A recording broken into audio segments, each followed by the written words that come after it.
Në një nga rastet më të bujshme të menaxhimit të fondeve publike, rruga e Borshit, ndërtuar me një investim prej 14.5 miliard lekësh, doli jashtë funksionit vetëm 5 muaj pas përfundimit. Më 8 janar 2021, rruga u ça, rrëshiti dhe u bë e pakalueshme, pavarësisht se kishte një kontratë mirëmbajtjeje me garanci 10 vjeçare nga kompania ndërtuese Salillari SHPK.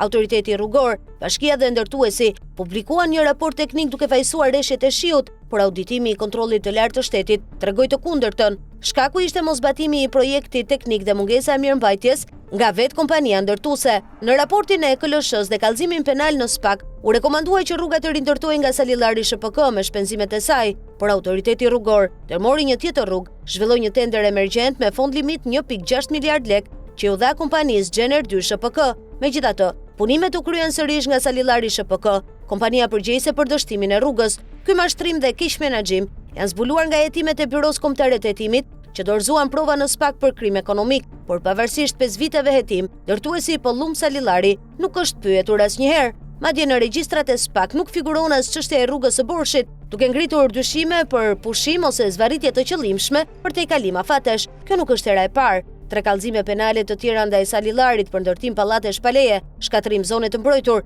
falsifikim dhe korrupsion me tender, koncesion 60 milionë euro të portit të Vlorës dhe grabitje tokash për park fotovoltaik, beten pa përgjigje. Rruga e Borshit tregon qartë një problem madhor: keq menaxhimi i fondeve publike, mbrojtja e përgjegjësive dhe mungesa e veprimit nga institucionet që duhet garantojnë drejtësinë dhe transparencën.